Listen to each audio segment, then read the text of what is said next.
All right, there we go. Time to grab your board and climb onto the climb onto something, because the sales pipeline's coming at you here. I'm all screwed up here with Matt Hines this morning. It's one of those weeks, Paul. I think it's I spent the last couple of days in Las Vegas at the CEB Sales and Marketing Summit. You may hear it in my voice. I don't think I'm sick. I just think I've been at a conference for 3 days speaking. So flew back to Seattle this morning. Took an hour and a half to drive from the airport back up to Redmond. Just you know what? Live radio, you just never know, right? You never know, and I think that it's something in the air, I think, today here. So we'll hope that you're gonna turn it around right now. We're gonna turn it around. We've got an amazing guest today. I am super excited and humbled to have our guest with us today. I do have to say though, we always tell people, hey, listen, this is Sales Pipeline Radio. We are here every week live at 11:30 Pacific, 2:30 Eastern. You can catch us on our podcast. We're always available everywhere fine podcasts are available: Google Play, iTunes Store. Every past episode of Sales Pipeline Radio is available at salespipelineradio.com. And we every week are featuring insights and interviews with some of the best and brightest minds in B2B sales and marketing. And when I give that spiel, Paul, at the beginning of every episode, I always wonder, like, okay, we get our subscriber numbers have been just unbelievable. I'm just I can't believe. I see it every time I look on. There's new people joining in or signing up. I had someone from Gartner tell me this week, so CEB is now owned by Gartner. Someone literally said that a member of her marketing team gets upset when she schedules meetings at 11:30. Of course. On Thursday, because she's listening to us live. Yeah. Well, in fact, that's I don't know whether you saw it, but the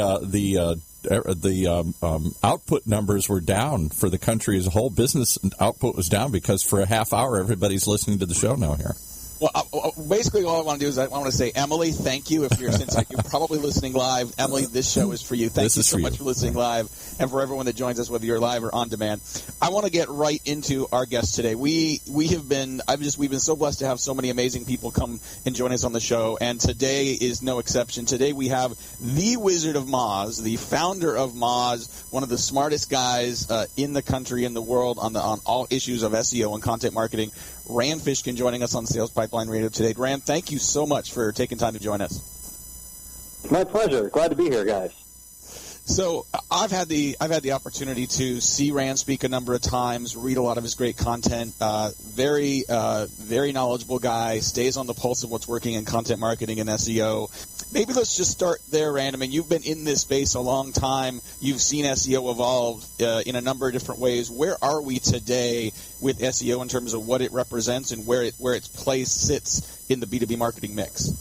Yeah, well, in B2B marketing, I think SEO is still the primary channel, because B2B marketing, it tends to be the case that you are very often serving an audience that's seeking out your product for the first time, or they're investigating options and competitors, and therefore search is where they turn. So when people go to Google, especially when they're trying to learn about a practice or a product or a space, ranking in the organic results is absolutely one of the best things that you can do for your business. And, I think that we've long surmised that maybe something will be the death of search, right? Maybe it'll be social media.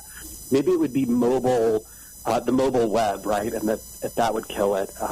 Or maybe it would be voice search. And so far, none of these things have proven true. So we do a bunch of analysis at Moz of clickstream data from providers like Dumpshot and others in SimilarWeb. And basically, search has continued to grow the share of B2B sites in particular who get traffic from Google. That percentage of the traffic that they get from sources, Google has continued to go up, even though it's been dominant for a decade plus. It keeps going up. So, yeah, SEO that's kind of where it's at. I completely agree, and I think it's. We'll talk a little bit later about the investment it takes to really not just sort of rank and get good content going, but what kind of impact that can have. And when we think about sort of buying journeys, we think about sales process, and if we break that up into sort of discovery phases at the beginning of the sales process, evaluation phases in the middle, and then sort of justify the decision at the end.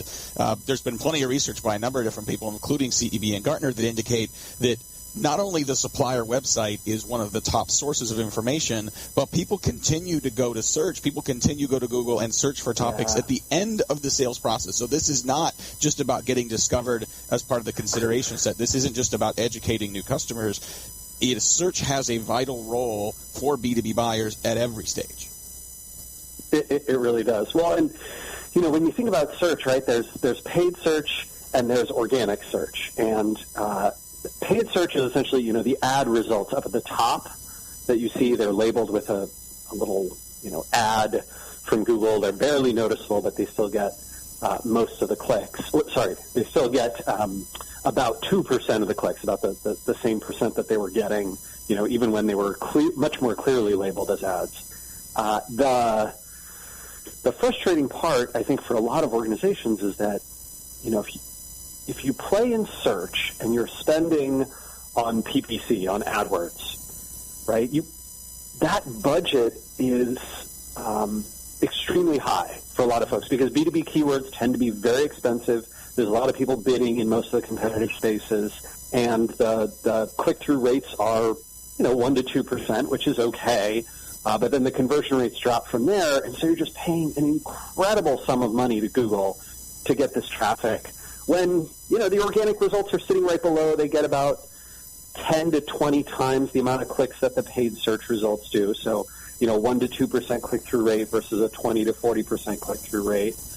And they don't cost anything. I mean, not per click anyway, right? It's effort that you put in, it's energy you put in, it's, sometimes you need consultants or agencies or an in-house person doing that work. But, man, if you can bring that cost down, it's transformative for your, CLTV to CAC ratio.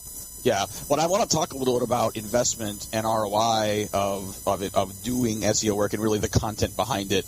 Talking with Rand Fishkin, who is the founder of Moz and is the Wizard of Moz, one of the preeminent SEO experts in the country here on Sales Pipeline Radio. I think if someone comes to you and says, "Listen, I need to get some traffic and some leads off of Google right now," you're kind of stuck with having to pay the tax of the ads. But if you start to create good content, good, meaningful, relevant content that matches kind of what people are selling or what people are searching for, over time you can start to earn that traffic, and you get a little bit of an annuity there. You've got these people that are, it's kind of like a river where, if you're ranking, you're able to continue to get that without that ongoing per click fee. Talk a little bit about the investment required, though. I think there's still a lot of people assume I'm going to put up a blog post and it's going to start flowing right away.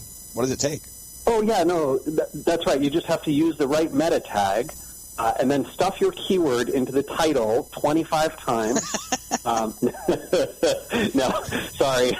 It's not 1997 anymore, so that stuff doesn't work. It is a serious investment, and there's a bunch of elements that go into it. I'll just talk about a few of the core pieces that Google considers, and then I think that'll help folks kind of get a grasp of that's what it takes to do SEO. So you mentioned the relevance of the content. That is important. So Google has very, very sophisticated algorithms and pattern matching systems to be able, and natural language processing systems to be able to read content, not quite like a human being can, but almost, like so close that it's getting scary. And that means that content that is written in such a way that it grabs the attention of the reader, that it takes them down a path and tells us a great story in addition to providing great information, and it serves them in the way that they're seeking and maybe even surprises them and engages them, that type of content will tend to outperform the, hey, I made good relevant content that uses keywords. Why aren't I ranking? And it's the difference between something that is exceptional and truly engages readers and searchers versus something that merely provides good, relevant information. The second piece is keywords still do matter.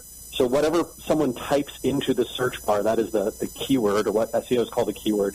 And that query string, using it in your title and your headlines does still matter and is still important and is certainly recommended, but it's not the only thing. Next piece is links.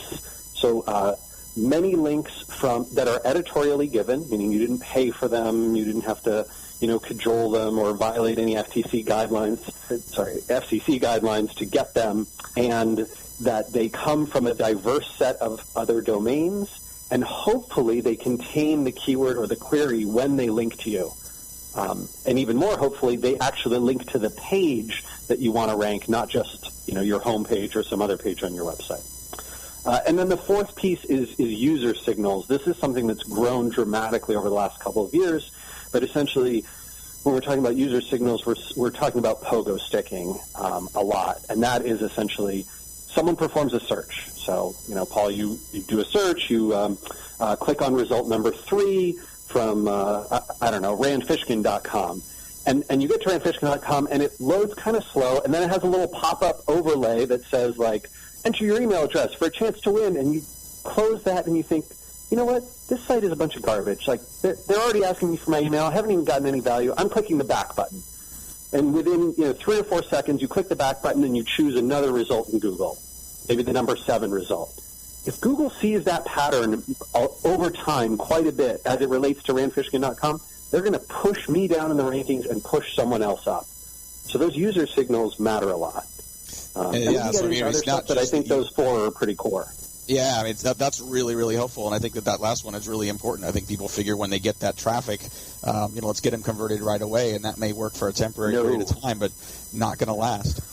I really appreciate you sharing all that level of detail. I think one thing you are well known for, Rand, is just the generosity and the openness to just sharing ideas. And I think there's probably a lot of people that don't know you necessarily as the founder of Moz, or formerly SEO Moz. But a lot of people know you as the Whiteboard Friday guy. Your videos have just taken on a life of their own. I'm always impressed at the depth. I'm impressed that you continue to do them on a regular basis. Can you talk a little bit about how those started and what that has become as a marketing channel for Moz and as a channel and forum for you? Oh, sure. Yeah, so Whiteboard Friday is this weekly video series that basically covers usually SEO and web marketing topics. They're about 10 minutes in length, and they started because we had got a video camera. This is, 2007, so a decade ago now. And I was explaining a concept to one of my colleagues on the whiteboard, and he said, hang on, I'll grab the camera, we'll film it, we'll put it on the blog. It was an informal kind of thing. You're not going to believe this. That post and the next few videos that we did, they were the worst performing posts every week for 6 months. The worst performing posts that we had on the blog were always the videos. Yeah. The quality was bad, the engagement was low, people, they did okay, but they didn't do great. We stuck with them because we thought we could get better at it, and because we liked the format and we were passionate about trying it and trying to get better. Today, Whiteboard Friday is consistently, and for the last 6 years probably, Whiteboard Friday is consistently the best, most engaging content that we get. It is the number one piece of content when we measure how content performs in our free trial funnel. So Moz is a software as a service business, right, has a free trial. And if you look at people who've taken the free trial and what content they've visited prior to taking a free trial, Whiteboard Friday is, number 1 or number 2. So, that's amazing. It's like a lot of things in SEO and content. You stick with it, you improve, you get better, the results improve too. Yeah, I think it's a good example of just needing to stick with it and give some of this content time, not only to sort of rank and sort of marinate, but also to get better. I mean, a lot of things we start, a lot of things anybody start. The kernel of something is there, and as you've continued to sort of hone the format and how you use the whiteboard and props and a lot of other really cool things you guys do, it's definitely been, I think, just an amazing example to a lot of other marketers of what good content can be. We're gonna have to take a quick break. We got to pay some bills, run a couple commercials. We'll be back. We're going to talk a little more with Rand Fishkin, who's the Wizard of Moz, the founder of Moz, and we're going to talk a little bit more about content marketing SEO. We're also going to talk about Rand, the leader. He's done some really fascinating things as he's evolved his role and the work he's done at Moz. We'll be right back in a couple minutes. This is Sales Pipeline Radio.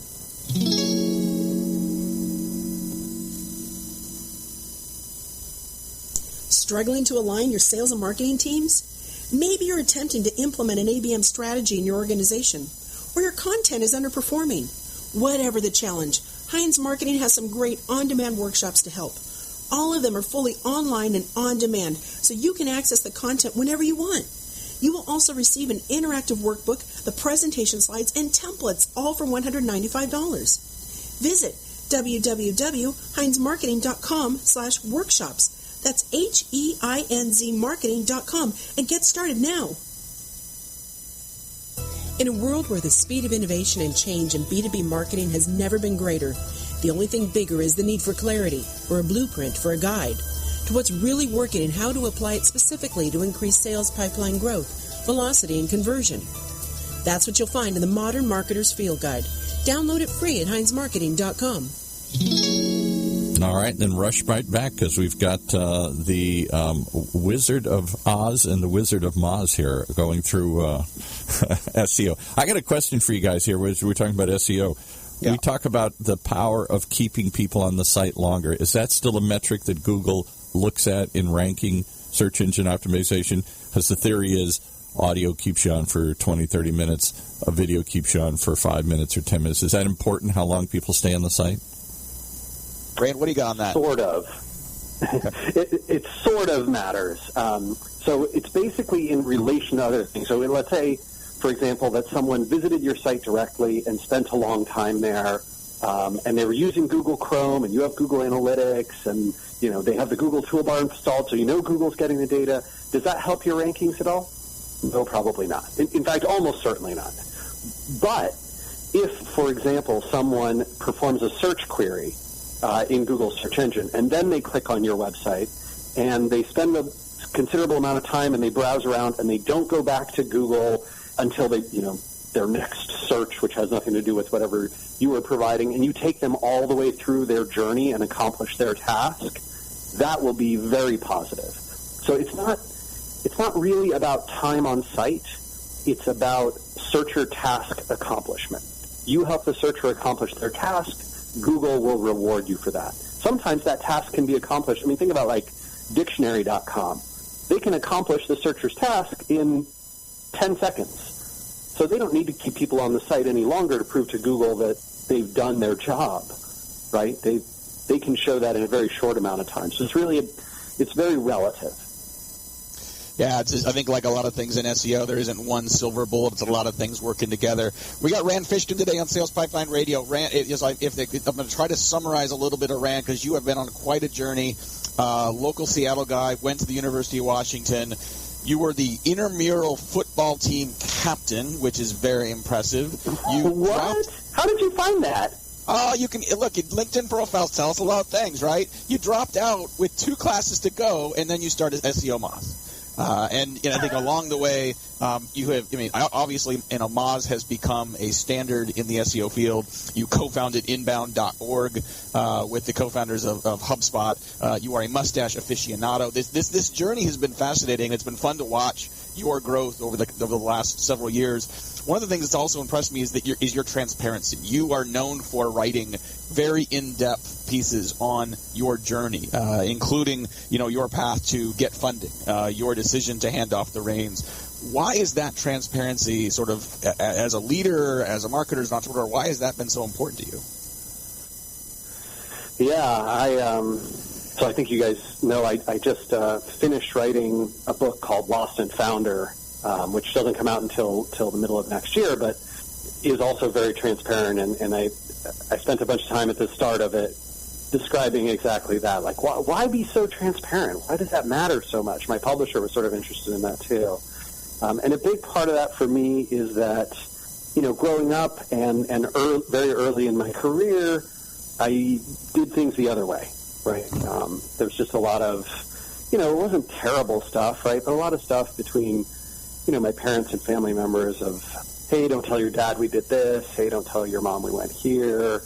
Hey, don't tell the guy at the grocery store that, you're 7 because if you're 6 and under, we get this for free. That kind of stuff. And I think I just reacted really, really poorly to all of that.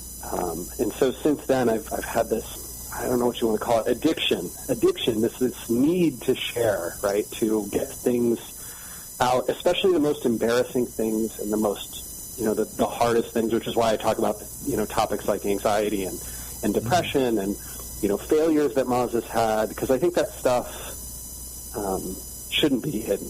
It shouldn't be shameful. It should be part of the conversation. Well, I think we get some of our best lessons from our failures. I think, and I think when we look at others around us, it's easy to see other people's 5%. We go on Facebook, we go on Instagram. I mean, even as business owners, I mean, you and I both, I know many times where I got the question, how's business going?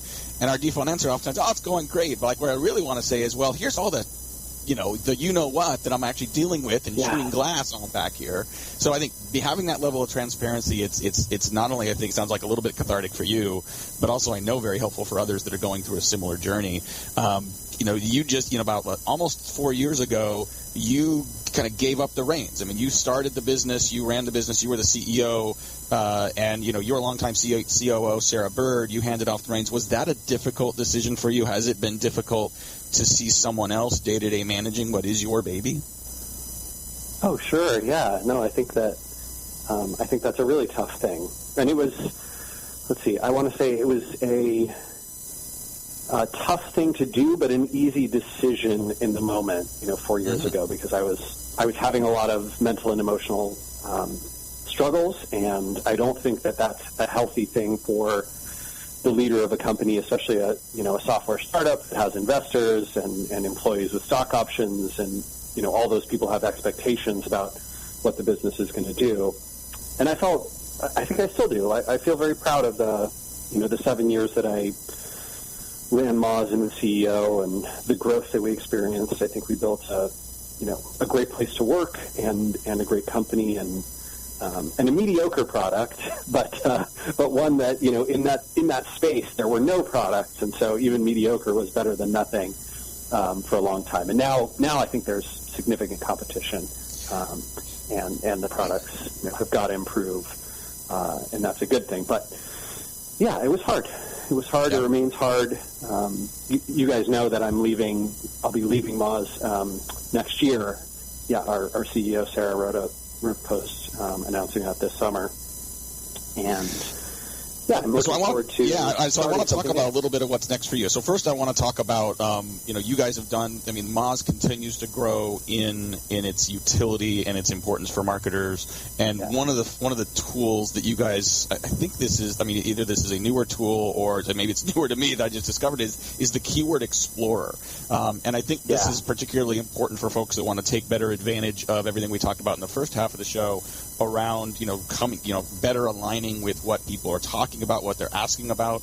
Just, in a couple minutes, just quickly summarize what is the Keyword Explorer and why should people be using this? And by the way, if you're listening and want to check this out while he's answering, you can go to moz.com/explorer and check this great tool out.